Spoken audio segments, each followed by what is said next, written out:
Hey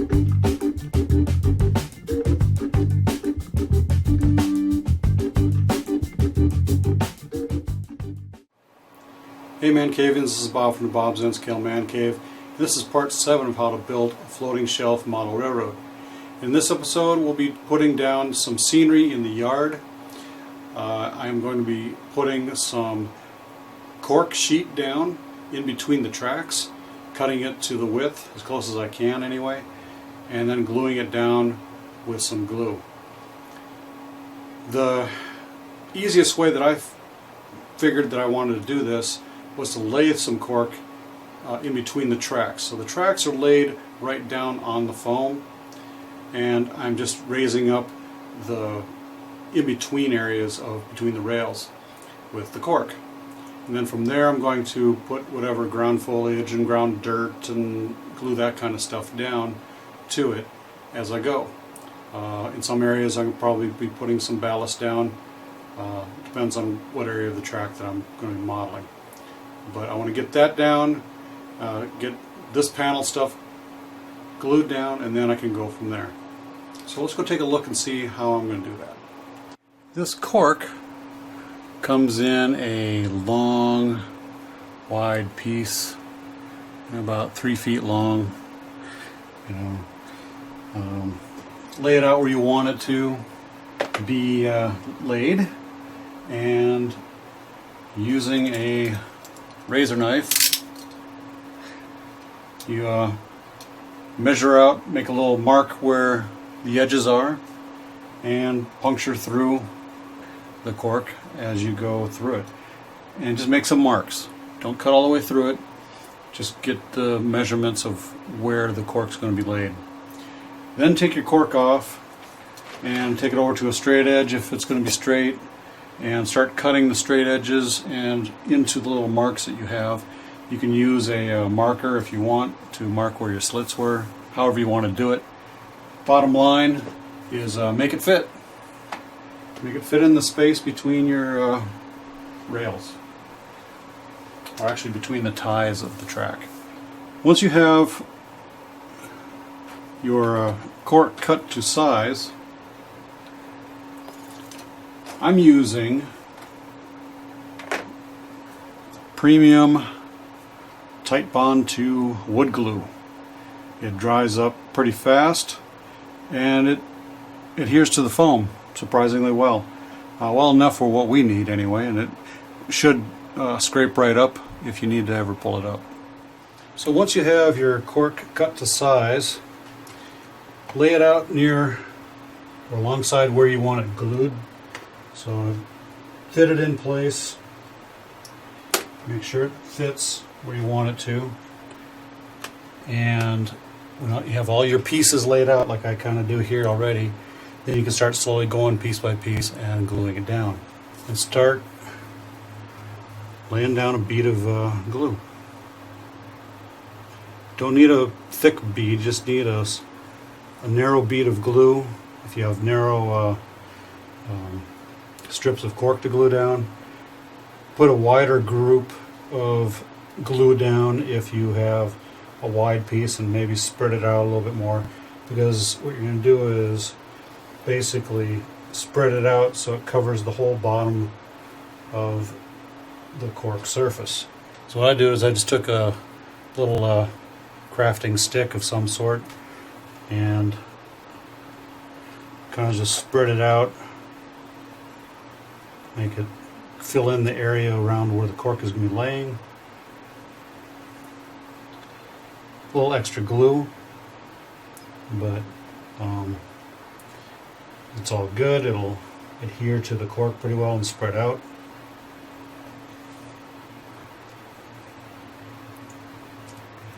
Lay your cork down in the space. Set up.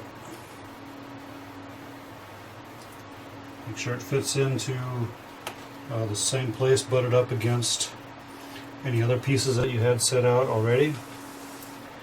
Wiggle it around, spread out the glue, wedge it in, make sure it's all the way flat. If you want, you can put down a weight on top of this or you can use track foam nails and pin it down. But as long as it stays flat and you have a good thin glue surface there, it should hold it down pretty well. Now you'll probably get a little bit of glue in between some of the ties. That's okay, because later I'm just going to be putting some ballast in there, some ground dirt in between the rails. It's going to fill it in anyway, and so that'll be, just fine. No one will see it. Let it sit overnight, and the next day it'll definitely not be moving. Let's go on. I'm going to go on to do the rest of this, and we'll get back to showing the next step. Okay, then I put in some regular cork roadbed along the edge, just half of it, and put the beveled side down. And then when I glued it down, I put in these foam nails from Woodland Scenics, and that's holding the cork in place while it dries. Okay, what I plan on doing is painting the areas of the cork with this almond colored Rust-Oleum can. You can get this at your hardware store. I happen to get this at Menards. And then while I'm doing that, I'll also lay down some ballast, this fine ballast in this buff color, kind of a tan, kind of match the paint. And I'll also be putting down some blended turf in some areas, as I pre-taped some areas off of the track so I don't get any paint on them, and I can do some touch-up later when I can get the fine details painted. But I just want to get most of the stuff covered so I don't get paint on the track. So let's get started.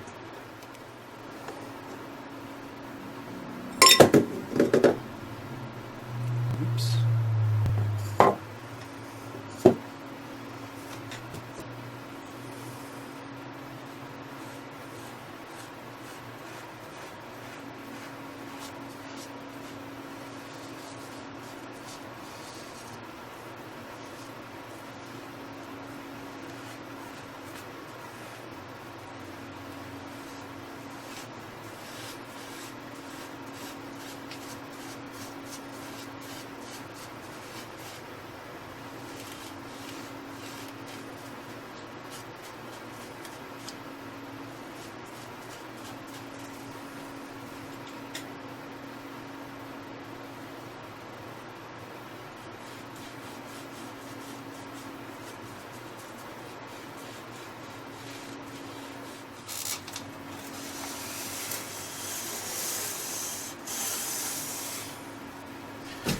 Putting some tape down on the edge there so I can keep the ballast from going over the side of the board there.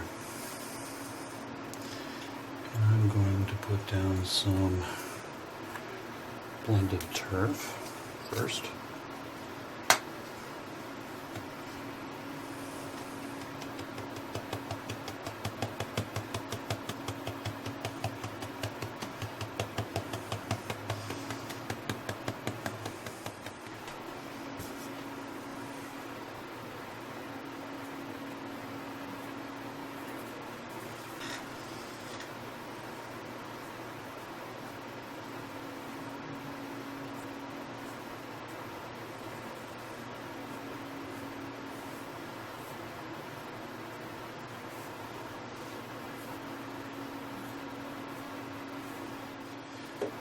So there you go. I put down some of that blended turf. And now I'm going to put down some fine ballast right in this area here. First you gotta open it up. Can't get it out if you don't open it up.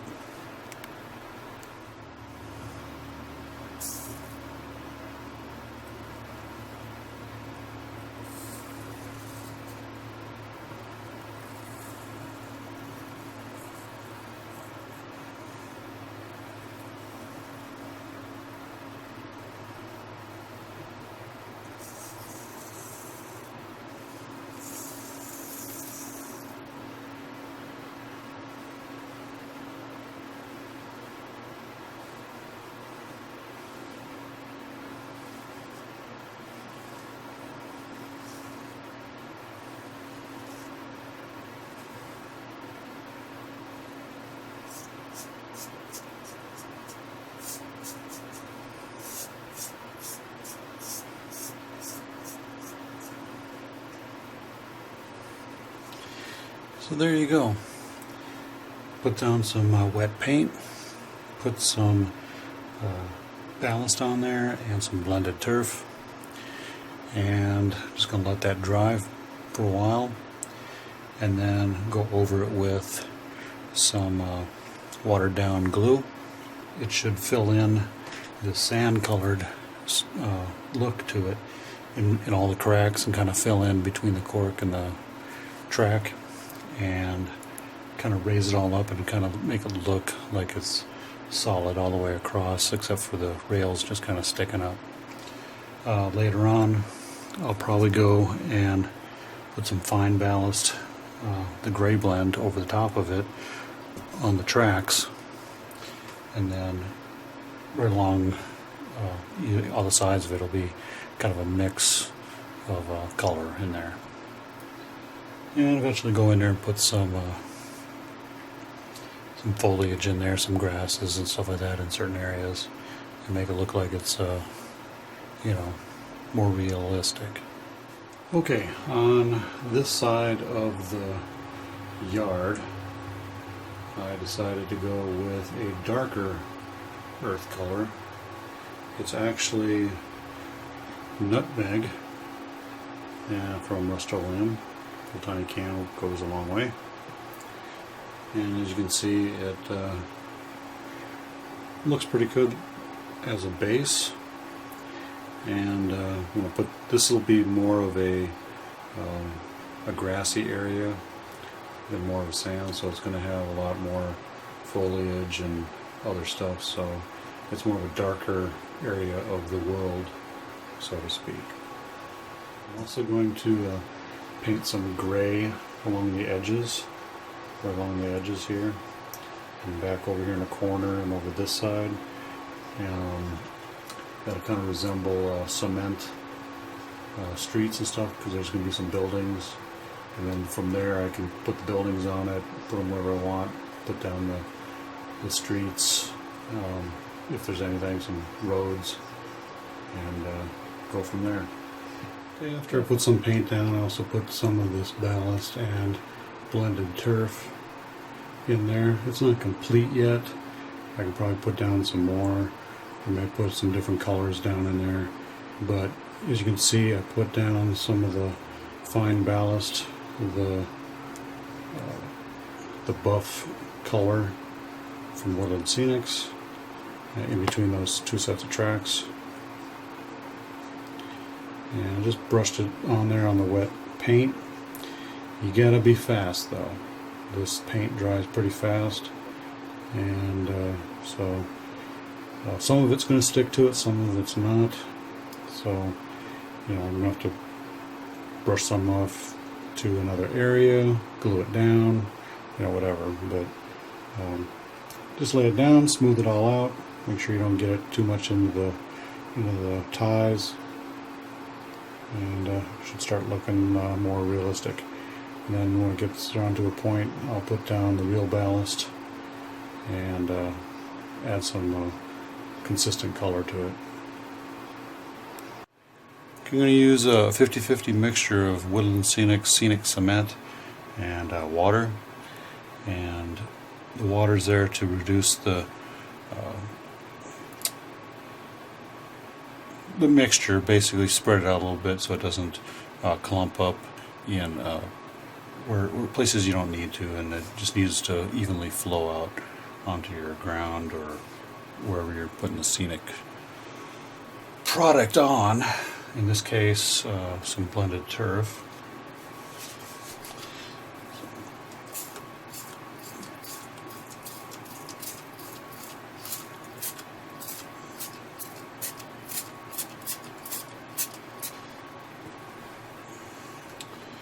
I'm just going to put some more on.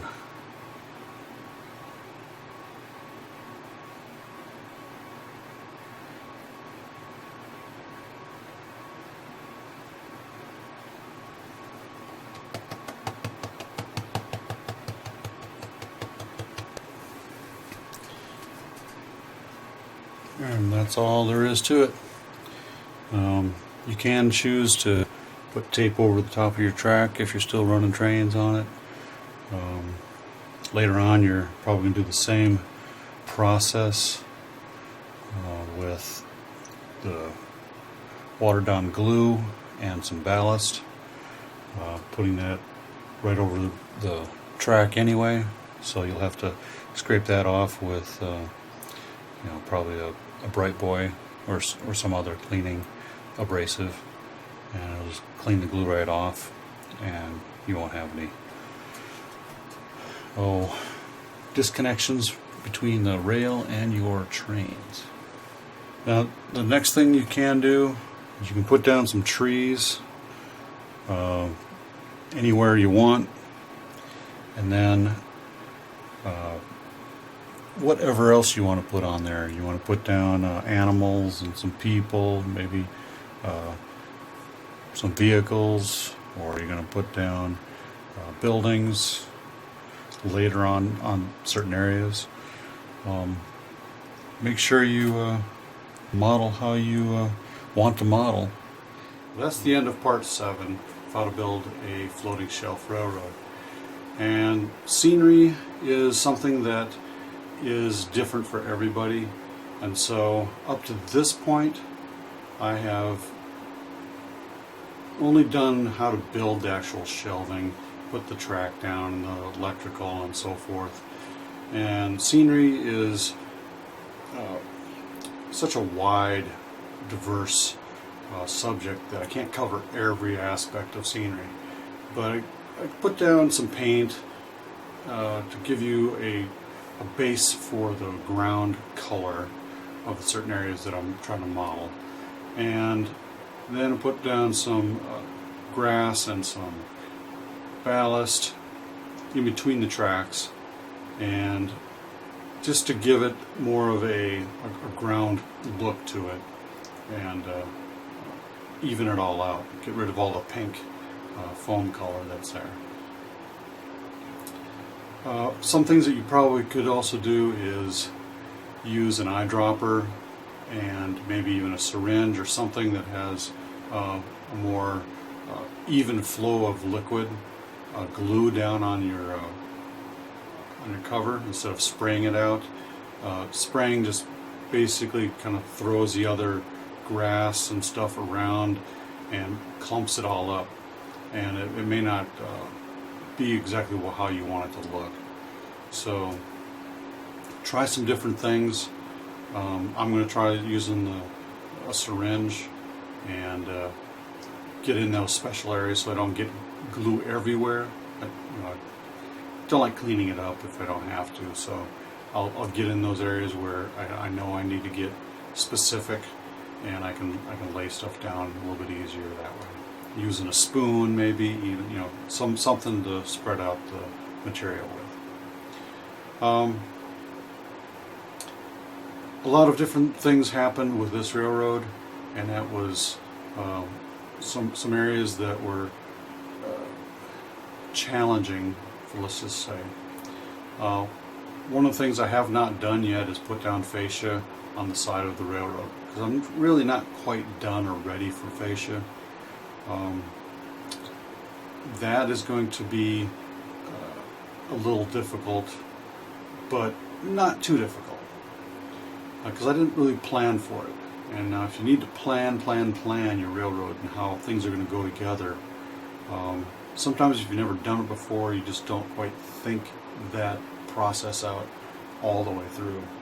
And in this case, I used 1/4 inch plywood underneath the foam where the shelving was actually hanging from, and that's my base. Well, that 1/4 inch plywood, I can't screw into that a piece of fascia. And the original design, the person used 3/4 inch plywood, and that was wide enough so that he could screw in some fascia onto it. What I'll probably do is another form of that, and I'll put some blocks underneath and attach that to the plywood and screw into that and hold my fascia up. But I haven't quite figured that out yet, so that's kind of what I have in my mind. But a lot of those little things you're going to run into on your own layout. Some other things that I don't have done yet, and that's in another video, is a turntable and roundhouse section. If you like what you saw here today, click subscribe, and then click the links down here below in the comment section for my Facebook page, Google Plus page, and follow me on Twitter. You can even check me out on Instagram. I just started that. So it's the Bob's N-Scale Man Cave on Instagram. And I only got 3 pictures up there, so it's not a big deal, but you know, you guys know how to do it. It's all new technology to me, you know, so anyway, happy model railroading, and stay off the tracks. Bye.